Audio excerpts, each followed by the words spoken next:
The city is here pumping water out of basements, but the problem is it's coming back in through the sewer system as quickly as they're pumping it out. Steve Carlin is just one of the many KCCI journalists who got his feet wet during the flood of '93.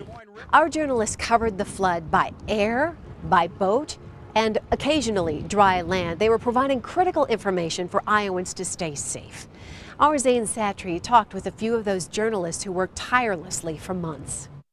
KCCI Director of Photography Courtney Kinzer has spent over 40 years covering Central Iowa news. I call my job the ultimate backstage pass to life. He keeps a handwritten record of every story over the decades, some of the biggest from the floods of '93. I'm looking at all the stories that I shot leading up to the morning we lost water, and it was just flooding. And it was just, it was hard to comprehend. Other longtime KCCI journalists feel the same way. It was absolutely mind-blowing.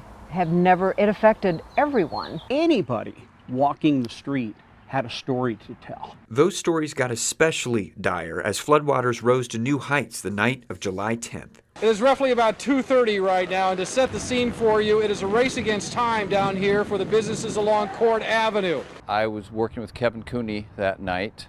To make matters worse, it started coming down in buckets already.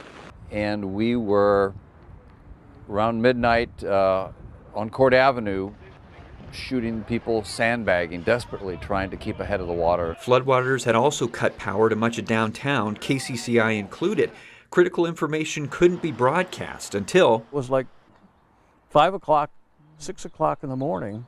They jerry-rigged a system where we had the live van pointing a signal up to Alleman, which is where our transmitter is, and it was like one camera and one videotape machine and a cell phone.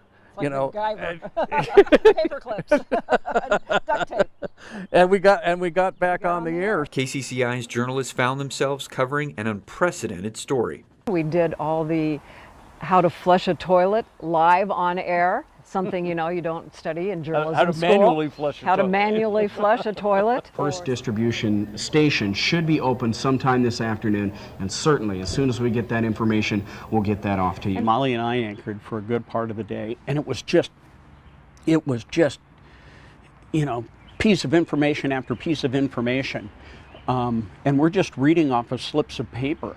As the crisis unfolded in the following weeks, KCCI's cameras captured widespread destruction. And I spent a lot of time over in the Berlin Park neighborhood. There were a bunch of homes that were destroyed. It was tragic for some people. The floods also made unlikely Iowans into household names. Some of my favorite moments were working with L.D. McMullen. Use water as if it's gold. He said something, people believed it. He wasn't called the flood stud for nothing. And the disaster would bring out the best of Central Iowa. The community came together. It was one of those things that we had network reporters come in and cover this because obviously this made national, international news. They were amazed that there was no looting, that everybody was kind to everybody. And it's just a really unbelievable time in Iowa history. I hope we don't have to relive this ever again.